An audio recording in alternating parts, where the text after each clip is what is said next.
Good morning, all of you. Hope you are doing good. As you know, we have been continuing our chapter more about numbers. And on that chapter, today we are going to discuss about a new topic which is very important also. And the topic is highest common factor.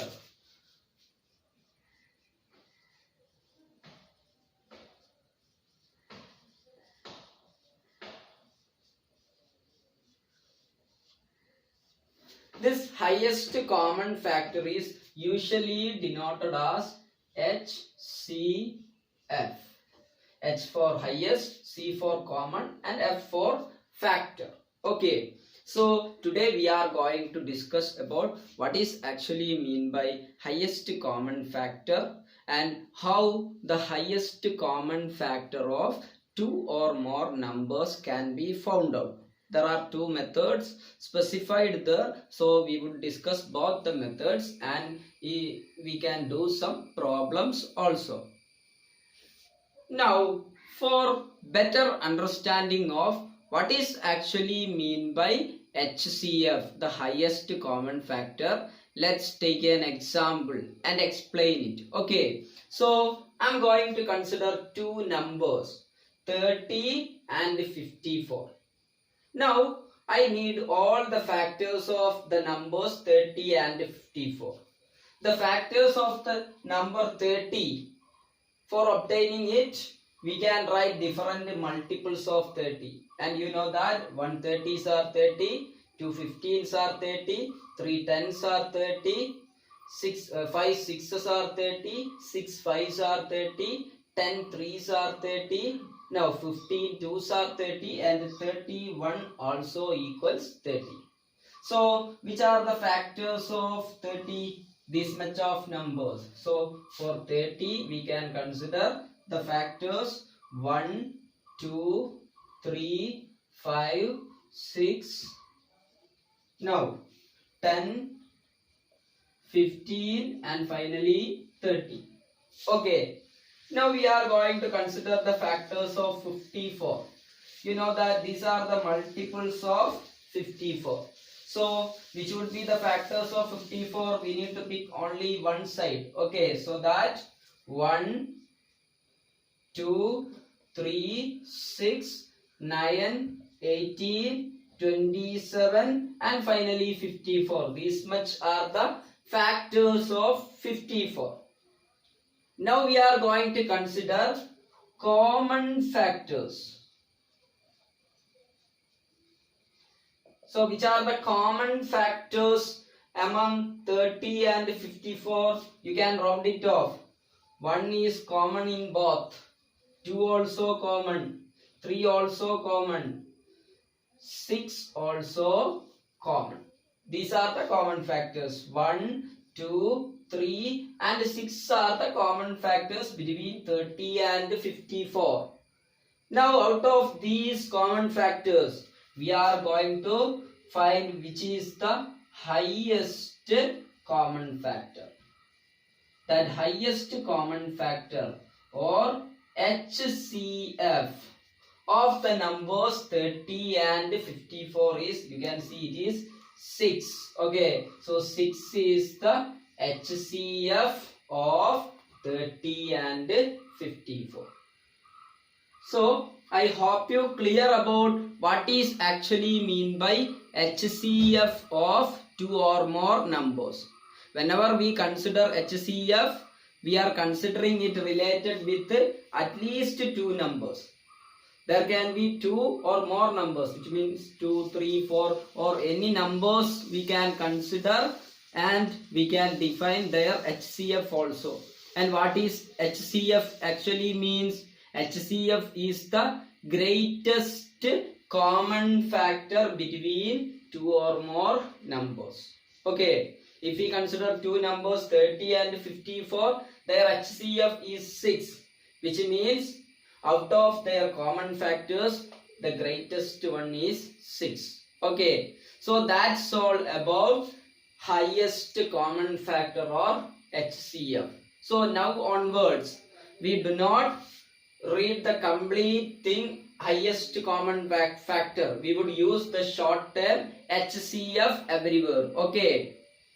As I have already told you that for finding HCF there are two methods. Okay.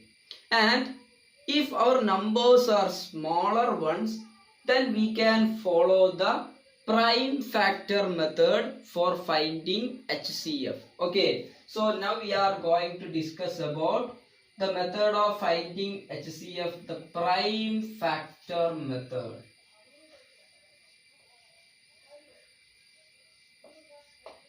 Okay, so let's take an example and discuss what is actually mean by prime factor method.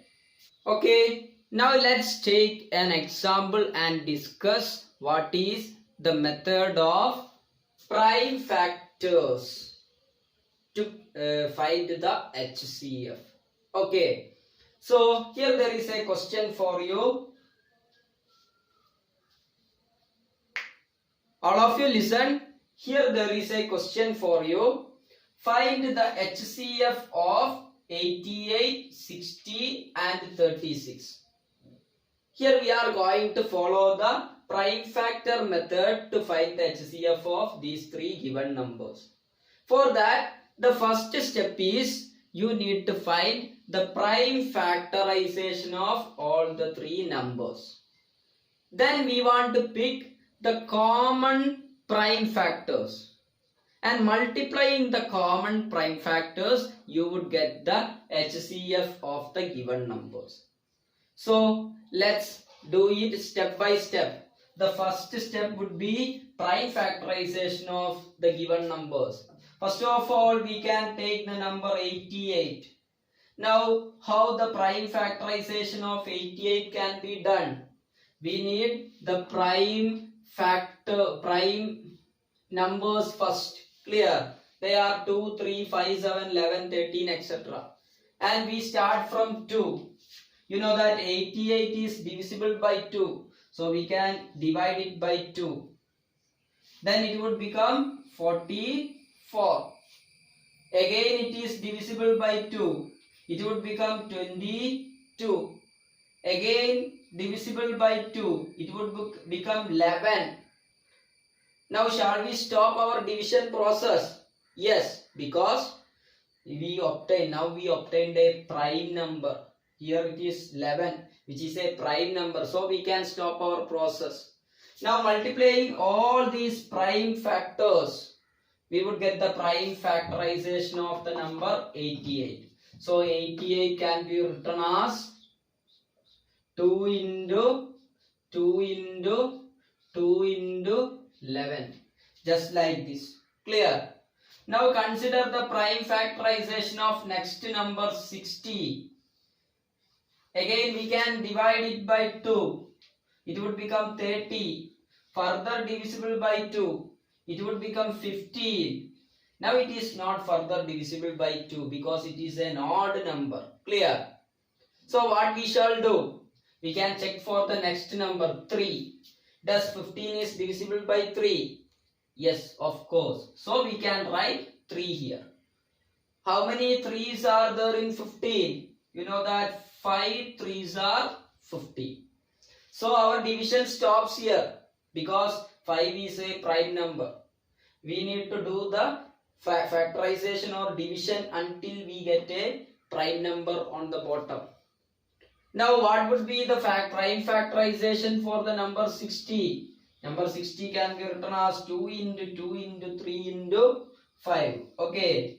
2 into 2 into 3 into 5. Now the next number, which is 36.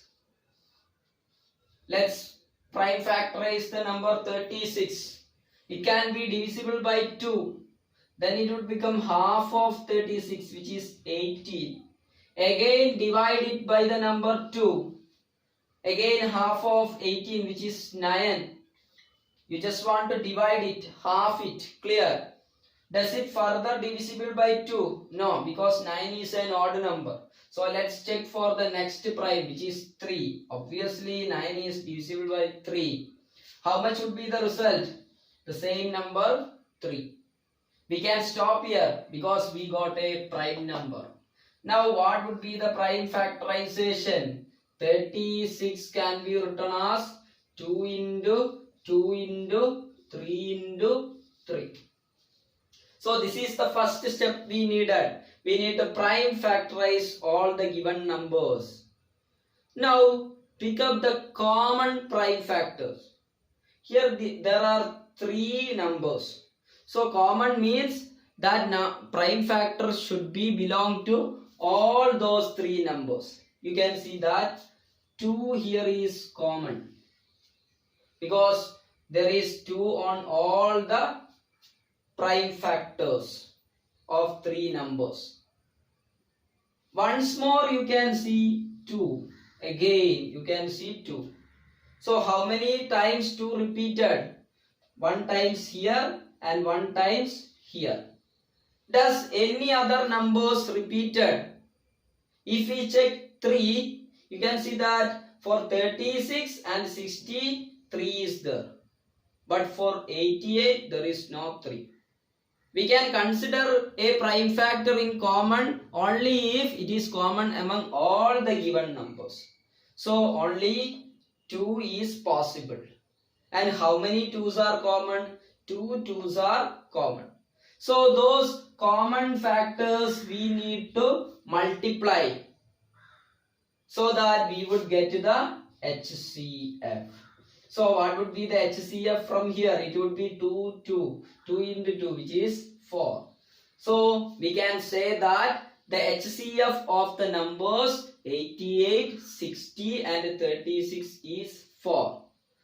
So once again, tell me how you can do the prime factor method for finding the HCF of 2 or more numbers. First of all, you need to prime factorize all the given numbers. Then pick up the common prime factors. Then multiply them so that the number got would be the HCF of the given numbers. I hope you clear about the prime factor method. All of you listen here. If the given numbers are smaller, then we can choose the prime factor method for finding the HCF. But if it is very large numbers given for you, for which you need to find the HCF, then we are not following the prime factor method. There we are following some other easy method, and that method is known as successive division method. Successive division means we are doing division continuously, repeatedly. Okay, and here our divisor and quotient going on changing. But all those divisions are doing on a single step. Clear? On a single path we are doing all those successive divisions. Then through that we can reach the HCF of those given large numbers. So let's do a problem and understood how HCF of a large numbers can be found. Here is an example given for you. Find the HCF of 762 and 1270.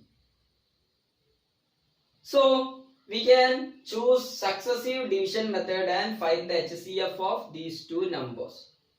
For successive division method, we start from the number 1270, which is the greater number or larger number.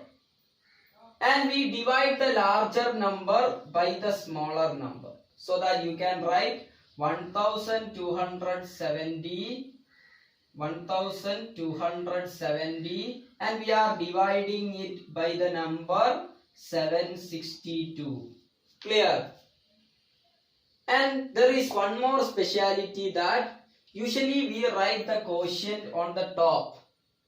But on successive division method, we would be writing quotient on the right side just like this. So this would be the divisor, this would be the dividend, and quotient would be represented here. Actually, we don't want the quotient.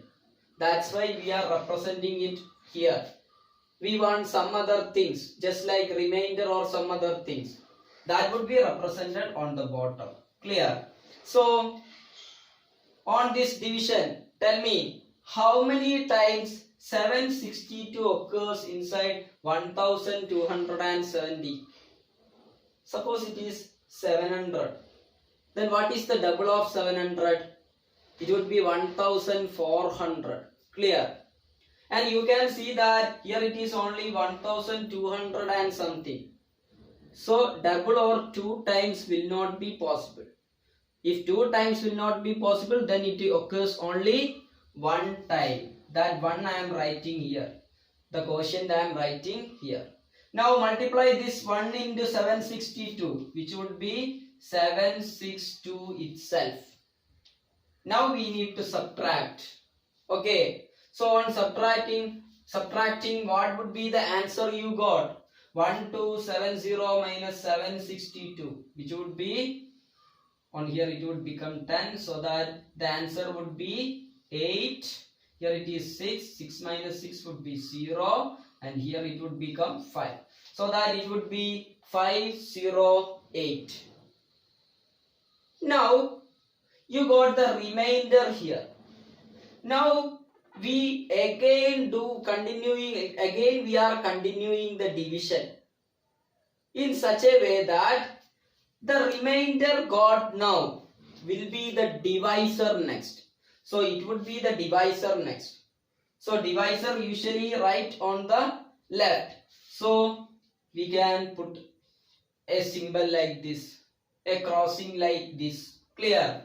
And on the other part we can write the dividend, and our dividend would be the first divisor, which is 762. So what we have done is we just considered the remainder got as the divisor for the next division, and the first divisor as the dividend. Now we should have to do again division, and quotient would be represented here. Clear? Now tell me how many times 508 occurs in 762? It is sure that only 1 times, and the answer would be 508 itself. Now you need to subtract. On subtracting, you would get, it would be 12 here, it would be 5 here.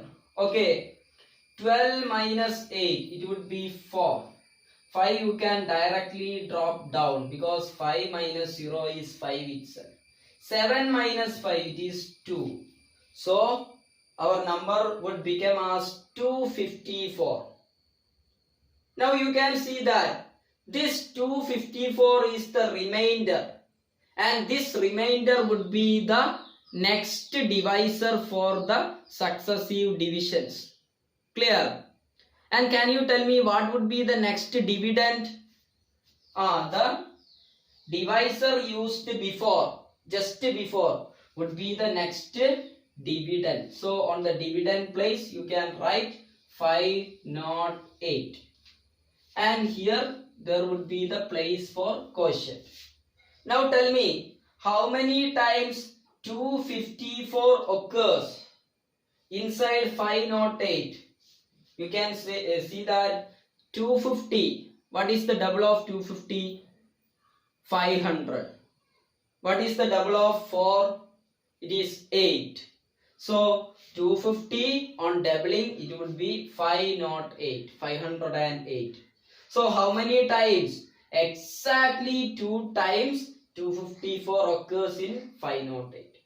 Now you can see that 2 into 254, which would be 508 itself.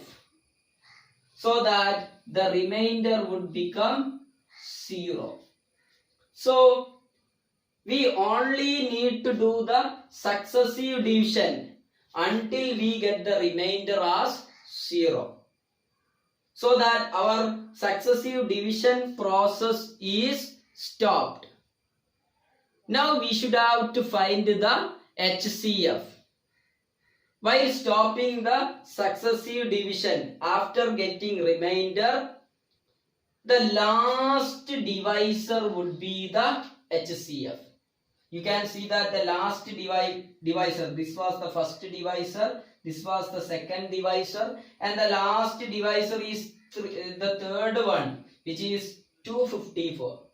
That would be the HCF of these two numbers. So you can write HCF of 762 and 1270 equal to 254. Clear? This is how HCF of two or more large numbers can be found using successive division method.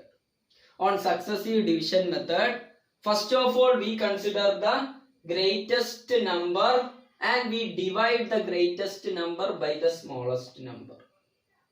Then we got a remainder. Keeping this remainder as the next divisor, we would divide the number 762 again. Again you would get a remainder. That remainder would be the next divisor. And this number would become our dividend. Just like this, if we continue the process until we get 0 as the remainder, then the divisor just before 0 would be the HCF. Here, just before 0, the remainder, you can see 254 is the divisor, the third one. So it would be the HCF of the three given numbers. I hope you clear about what is meant by the method of successive division for finding the HCF of two large numbers. Now we should have to work out some problems related with this. All of you should want to practice the question we taken as an example, and you should have to be ready for our live interaction class so that we can discuss this much of problems there. Okay, I hope all of you will do it. Okay, now let's see on our next class. Bye.